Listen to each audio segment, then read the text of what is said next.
Aloha Dreamer, and welcome to today's episode. Today I really kind of wanted to, in a sense, piggyback off last week's episode about how do you know if you're a spiritual entrepreneur, and really talk about how do you pivot if you're already an entrepreneur running a business that you don't really feel connected to your calling. How do you actually go about pivoting into spiritual entrepreneurship? But before we get into the episode, I do have some exciting news. Those of you who've been following along on Instagram, which if you're not following me, I'll have it linked down below. I'd love to connect with you there. I have been writing my first book, and at the time of this episode going live, that book, well, the ebook version of it is going to be officially out. And I'm just so excited. This has been a really beautiful process. Writing a book is definitely something that helps you tap into your flow, helps you get your ideas out. But there are like ups and downs that come with it. There's a lot of, the editing process and just revision and really going in and adding things and taking things out. And it's just this beautiful, like I said, birthing process. And it's been really, really fun, but it's also been this really big learning experience for me. So I'm so happy that it's finally here. And I would love for you to go and check it out. The title of the book is But First, Dream Bigger, and it's all about tapping into your potential and connecting to your calling within 21 days. So I share in the book a lot of things that have really helped me along this journey, along really transitioning from a 9-to-5 job that I love, that was my dream job, into doing more spiritual entrepreneurship work and work that I really felt called to do. There's some powerful guided meditations in there that you can read, but then you can also go and listen to them. I'll have links that you can go to my website so you can listen to them as well as powerful journal prompts to go along. So it's really this guided, it's a book, but it's also a guided journal, guided meditation. There's some exercises in there. I do talk about dream work in the book as well. And I'm just so happy that it's finally out. So like I said, I would love for you to go and check it out. The ebook will be linked in the show notes. It's going to be available on Amazon. The printed version is coming. It's going to be a couple more weeks. So like I said, if you want to follow me on Instagram, you can be updated for when it comes out, and I'll be sharing little updates and countdowns and things of that nature with you. So yes, thank you for those of you who pre-ordered the book. I know there's some of you that pre-ordered. Those books are going to be coming out, like I said, when they are printed the next couple weeks. So look out for that if you pre-ordered. But if you haven't gotten your copy yet, definitely go and get your ebook. And thank you for everyone for supporting me, for your patience while I went through this writing process. Like I said, it was a really, really beautiful process. I'll probably be sharing more about the journey in a future episode, so stay tuned for that. But with that being said, I want to get into today's topic. And like I said, I wanted to really kind of elaborate more on last week's episode. I did do a video on YouTube talking all about spiritual awakening as an entrepreneur. So I would invite you to go check that out. I'll try and link it down below as well. For those of you who don't know, you can listen to the podcast, but you can also watch the podcast on YouTube. So whatever your preference is, I have both options available for you. And so what do you do when you've already created a business? And this is something that, like I said, when I first started my business, I didn't realize that a lot of other people were kind of going through this, where they've already started successful businesses. When I launched one of my first programs called Soul Startup, which I really want to call that Soul Purpose Startup, because it's really about connecting to your purpose. But it was one of the first courses that I created. And when I launched it, it was really geared towards people who were still in a career or 9-to-5 job and they wanted to transition more into entrepreneurship. But what I found through that program was I started to get people who had already created businesses and they felt called to spiritual entrepreneurship, but they didn't know how to shift out of it. And I didn't necessarily expect that to happen once I created that program. And it was just really eye-opening to me that there are a lot of entrepreneurs who, like I said, they've created these successful businesses in other things, and then they feel like it's not in alignment with them. And so that's really what happened for me when I was transitioning, because my business was more focused on web design, branding, doing logo design, graphic design, things of that nature. And it wasn't spiritual in nature at all. And it was kind of this moment of, okay, I know that I'm feeling this big calling towards something else, towards spiritual entrepreneurship. I didn't actually know exactly what it was at the time, but I knew it was like this bigger calling. And that even though I love the creative process of helping people bring their ideas to life through branding and web design, it felt like I had sort of put myself in this kind of, in a box in a sense, and I wanted to sort of expand out of it. And if you listen to the previous episode, I talk a lot about identity, where your identity might be right now wrapped up into whatever your business is. And it feels scary and it feels challenging of, how do I shift out of this when my identity is so much wrapped into this? And the first thing that I want to say to you is, we need to give ourselves grace and patience through this process, because it looks so different for all of us. Some of us can really shift really quickly and kind of go, you know, this is not the business for me. I'm going to pivot into this really fast. But in my personal experience and experience working with clients, it's more of this, kind of like writing the book. You know, it's like this birthing process into this next area that you want to focus on, because it is so new and big and elevating and expansive that it's like, I know everyone talks so much about quantum leap, but sometimes the quantum leap, I think quantum leaps are really powerful and amazing, and they really can help us in a lot of ways when we feel like, okay, this is not what I'm supposed to be doing, I need to up level. But sometimes I feel like we need to go through kind of the step-by-step process of the transition from entrepreneurship to spiritual entrepreneurship, because it is such a shift with our identity. Like, you really have to identify as a spiritual entrepreneur and present yourself that way. Otherwise, there's a lot of kind of confusion. There's confusion with your messaging. There's confusion with the way you're presenting yourself on social media. There's confusion with your network and with your customers. And there's just a lot of like gray area, because your identity is sort of in this, like, I'm an entrepreneur, but I feel called towards doing more soul purpose work. And so I find it very beneficial when I'm working with clients for this process, that it happens and unfolds the way that it's supposed to in the time that it's meant to. And I know that that's not necessarily what everyone wants to hear, because you might be right now feeling so unsettled and so kind of burnt out with the work that you're doing. But it is a lot easier and a lot more seamless if you ease in. And so, for example, with me, when I started my business, you know, I was a web designer, doing branding work, and then I positioned myself as more of a business coach. And I would say for about the first year, and I started talking about spiritual growth and concepts and personal development and things of that nature, but I wasn't actually offering services around it until probably, I want to say it was about a year in, when I started doing more spiritual business work, and I got certified as a numerologist. I started doing more study, really tapping into my clairvoyant gifts, really tapping into my intuition, my intuitive gifts and things of that nature, and started offering more services that had to do with spiritual growth and connecting to your soul purpose.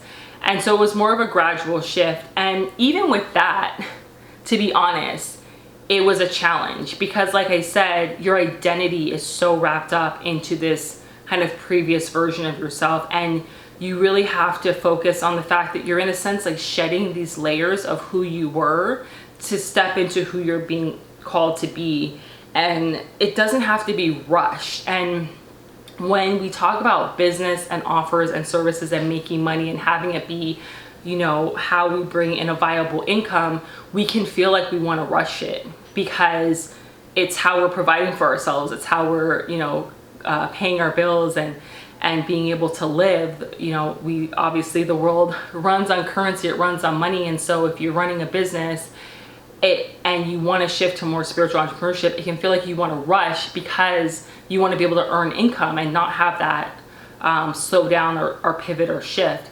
And I can tell you my situation with the shift between business coaching and more spiritual coaching, and now I feel like I'm even more of a spiritual life coach in that sense, and really talking more about dream work, which is what this podcast is really built on, and the foundation of my work. I was financially provided for the entire time, even as I made the shift. And the money always just kind of came in and flowed in, and there was a lot of unexpected money that came in. There was a lot of unexpected clients that came in that wanted to work with me on a spiritual level. I remember when I first started doing numerology readings and I shared that with everyone, people kind of came out of the woodwork that I didn't even expect that were going to respond to it, that wanted me to read their numerology charts. And it just kind of kept me afloat and comfortable in the fact that I can earn income. Yes, as my previous business as a web designer branding, but then there is this channel opening up. And so when you start to make this transition into spiritual entrepreneurship and you offer something that's more spiritual in nature, you will see things open up for you. And I've done some episodes in the past talking about money, and I want to do some more in the future.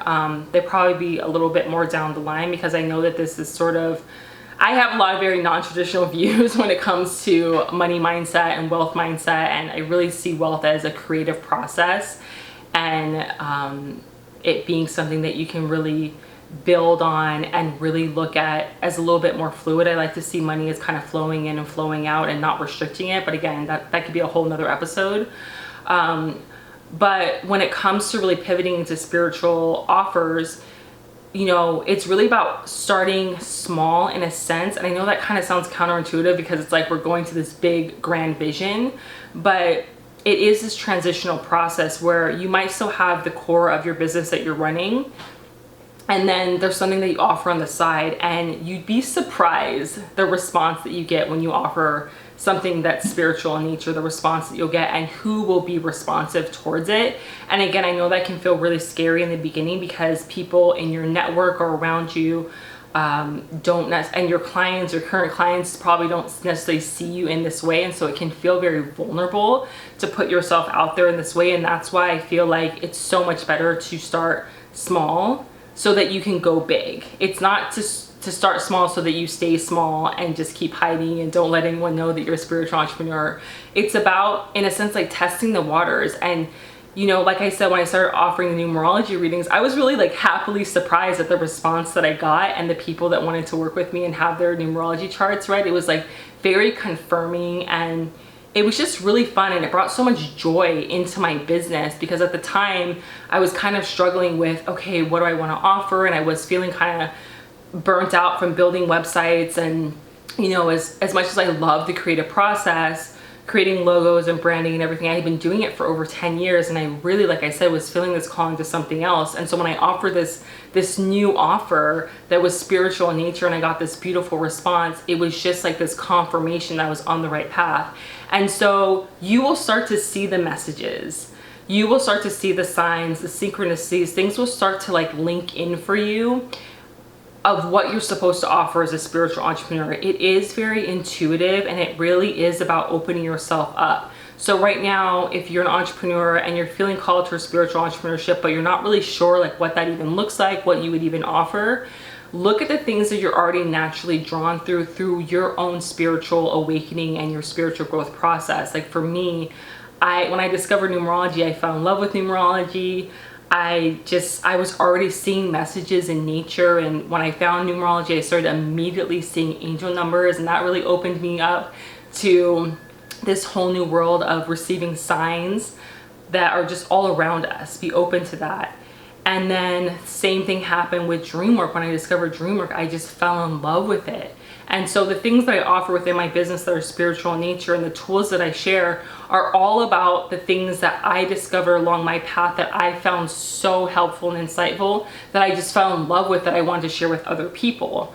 And so that's really where your spiritual entrepreneurship will come in. What is it that you love right now, that you love really investing your time in just on a personal level? With numerology, I was focusing on it just for myself for about a year before I started offering it. Same with dream work. I was focusing on dream work for a couple of years before, now I'm talking about dream work more publicly.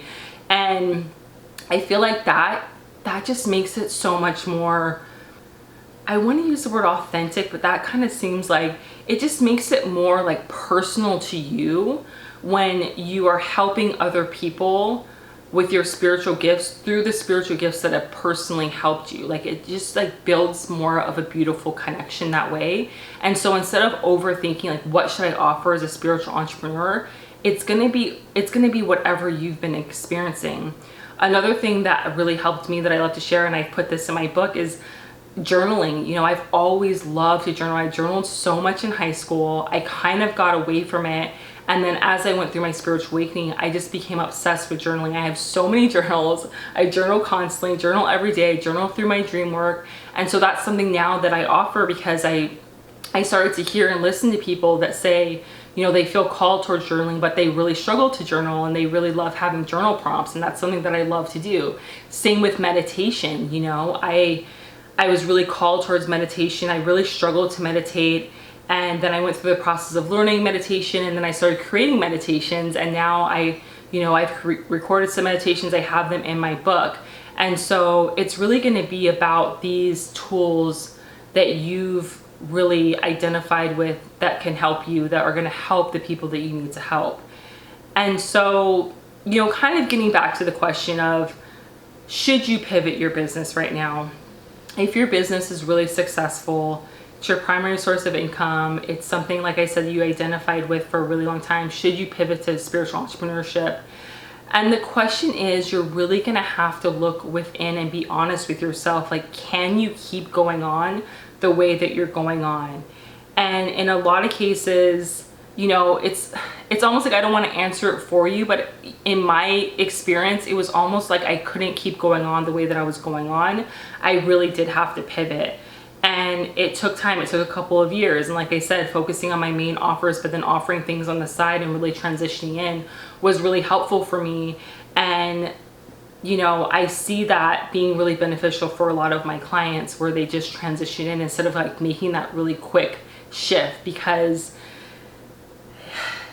even though, like I said, the quantum leap can be really fun and exciting, that quick shift quantum leap, it's like a lot of things are falling away. I don't think people realize when you quantum leap, there's a lot of things that are falling away through during that process. And that can feel, while it can feel up leveling, it can also feel like kind of a shock to your system.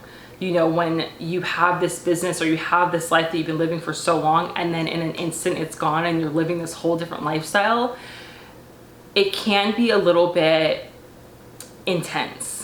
And I feel like people talk about quantum leap in such this positive, beautiful way, where it's like, it's not anything that's disruptive. Quantum leaps can be very disruptive to your life. And if you've been really focused and, you know, really ingrained in the life that you're living right now, the people that you're working with, your clients, your friends, and your family, and then you quantum leap into this whole new way of being, it's a lot. And I just want to share that with you for those of you who, you know, might be kind of drawn into the quantum leap. I'm not saying it's not bad to quantum leap. There's a lot of beautiful things about it. But, you know, when it comes to entrepreneurship and your business, I really do feel like the quantum leaps are kind of better once you've already made that transition, once you've kind of gone through this process of really shifting from entrepreneur to spiritual entrepreneur. Like, then it becomes fun to make the shifts. Like, once you know, it's like you're locked in, you're like, this is the work that I'm doing, this is what I feel called, then start making the quantum shift, start manifesting the money, start, you know, having things fall away and build yourself up as you feel really good and confident in what you're doing. It makes it honestly a lot easier to quantum leap. And when things fall away, it's like, okay, I get that now. It makes sense that these things are falling away because I identify in this new way of being, versus you being kind of in this place of questioning and wondering what you should do, and then things start to fall away, and it can, like I said, it can feel like a shock. And so I would love to hear your thoughts on this. If you identify as someone who is being called towards spiritual entrepreneurship, but right now you're very much in the cycle of life that you're in. You're really in the business that you're running right now, and you're feeling a little overwhelmed about how to make that shift. I want to just really invite you to allow it to unfold. You know, there is a thing as divine timing. Sometimes things just have to take this process, and it can be hard in the moment because you're feeling so unsettled and you really just want to you just want it to be the way that it is right now. But the experiences that you're going to go through as you're transitioning, whatever you're going to experience, the ups and downs, the highs and lows, that is going to be really helpful for you once you actually move into spiritual entrepreneurship, because whatever these things that you're going to learn and you're going to go through, you're going to use them in your business as a spiritual entrepreneur, and you're going to be able to help clients and people that really resonate with your message, because a lot of people are going through this. And I said this in my previous episode, but I do feel like there's a group of us where we weren't awakened, where we were really in entrepreneurship, but we were just running businesses that I feel like were on our heart, on our soul. We felt creative. I really did feel connected to my business for a really long time. I really felt like I was doing what I was supposed to be doing. But when I started to feel like I wasn't, and I started going through this awakening process and making that shift, and now, you know, identifying now as a spiritual entrepreneur, I feel like that was on purpose, that was by design. And I do feel like there's a group of us that were supposed to go through it in this way. And so if you're listening to this episode or watching this episode, I do believe that you're one of these people that you're supposed to, in a sense, transition through this process to help other people that also need to transition through the process. Because while it might seem like there's people that are making this shift instantly, or people that are starting their businesses and they already know they're spiritual entrepreneurs, I think that that is part of that group's particular journey. But I feel like there is this other group of us, like I said, that we're supposed to go through it in this way. We're supposed to go through it in a way where we weren't awake, and then we start to shift our businesses as we awaken. And even for me, you know, I feel like I started my spiritual awakening in 2012, even though I didn't really understand, I didn't really know that that's what it was. I felt like I had another spiritual awakening in 2014 when I had my daughter, which, you know, that I feel like a lot of us as female entrepreneurs, as mothers, for those of you who are listening, we do go through awakening through that process. But I feel like my real sort of shift in business and identity and what I want to do with my work really came through in that 2017, 2018, when I really clicked in that I was having a spiritual awakening. And then since then, I feel like I've had other spiritual awakenings as well, as I've developed my gifts, as I've tapped into my intuition, strengthened my intuitive gifts and things of that nature. So your spiritual awakening is not just kind of like this one thing that happens and then all of a sudden you're awake and you're a spiritual entrepreneur. It really is this process, and it looks so different for all of us. And like I said, I feel like if you're listening to this episode or watching this episode, you're one of those people where you're supposed to transition, and it's not going to really like click in right away. It's more of this process, and that's by design, because there's so many of us that are in that transition. So there's people behind you that are going to be transitioning into this, and they're going to need to see you as you've gone through this process so that they can feel less alone, because it can feel very isolating in this process. Especially, like I said, if you've already built a network around people and no one around you is a spiritual entrepreneur and they just do not understand, you're gonna really need to, you know, focus in on connection and really building a community around people that really do understand what you're talking about. And that's the beautiful thing about online. You know, we can connect with each other, we can really resonate with each other and really learn from each other, because people around you probably don't get it. And, you know, let me know if you resonate with that, because definitely no one around me understood what I was talking about at all. I still feel like that in a sense, even though more and more I'm noticing more of my friends are starting to awaken as well. But definitely in the beginning, you know, I feel like no one really got what I was talking about. So like I said, I feel like that's by design, that's on purpose. And I know it can feel isolating and alone, but it's just part of the process so that you can help other people. You can help other spiritual entrepreneurs that are coming up after you. I really, truly do believe that. I feel like it's, you know, we're going through these ups and downs so that we can help other people, so we can serve other people. That's what spiritual entrepreneurs do. We serve, we guide, we support through our message, through our experiences. That's the whole point. It's doing work that feels in alignment with you, doing work just by being yourself, just by sharing your message. Like that's such the most, it's so powerful, I feel like, to really step into this work, because you are just doing work by being truly, truly yourself. And I know we talk so much about, you know, online business and personal branding, but spiritual entrepreneurship, I feel like, is on a whole new level, because you're really tapping into what's coming through, what's being downloaded to you, what's really your message that you're supposed to share by your experiences, but also what's coming through from source, from the divine, from your guides, from angels, and how you're supposed to articulate that in a way that's just like unique to you. You know, it doesn't have to be formulated, or you don't have to curate this message in a certain way. It's just really just you, and the people that need to hear from you will find you. And that's the beautiful thing about social media, is that we can share our messages this way. So I truly, truly hope that you found this episode helpful. If you didn't listen to my previous episode about how to know if you're a spiritual entrepreneur, I would invite you to listen to that episode and let me know your thoughts on this. Let me know if you're currently going through this transitional process, things that are coming up for you. I'd love to be able to help you and answer any questions, because like I said, I know it can feel very kind of overwhelming and like you don't really know what to do because no one else really resonates with you. But trust me, there are people that resonate with you. There are people that get it. There are people that are going through it right now. There are people that are going to look up to you once you continue to walk down this path. And you know, it's easier said than done, but don't be afraid to start offering something that's spiritual in nature, something that's helped you, even if it's something really simple and small. Like when I started, I remember creating all these e-journals, guided e-journals, and I would just have them available on my website and share them. And that was just kind of like an entry point for me to get started. And then I started doing meditations, like I said, the numerology readings. So it's like you can ease in. You can start small to go big. That's really the message here. You can start small to go big. Don't feel like you have to just bust out onto the scene and really proclaim that you're a spiritual entrepreneur. Like you can do that if you feel called.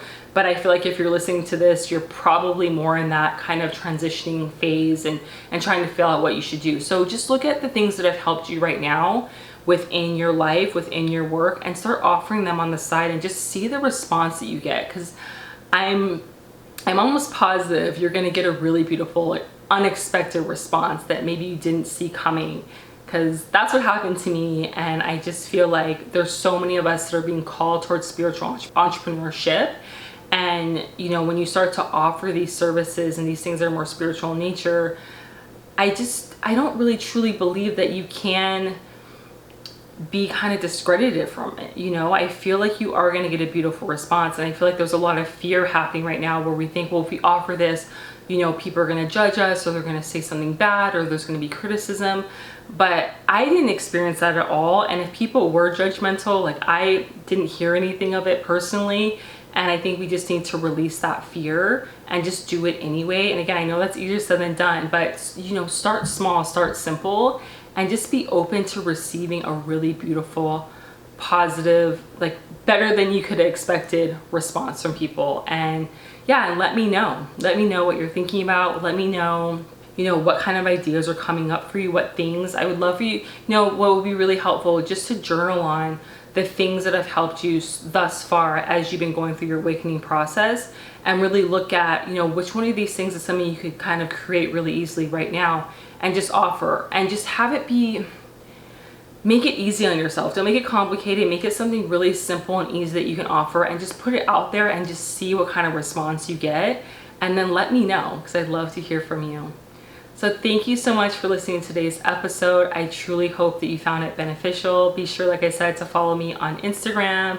Check out my new book. I'm so excited that it's out. I can't wait for you to dive into it. And please share this episode with another aspiring spiritual entrepreneur that you might know of that could benefit from this message as well. And I will chat with you in my next episode. Bye. Thank you for tuning in to the Dream Work podcast. I truly hope you found this episode insightful and helpful along your spiritual journey. Be sure to share this with another spiritual entrepreneur that could benefit from this message. And let's connect on social media. I'll have everything linked in the show notes. And don't forget to subscribe to the podcast. I'll chat with you next time.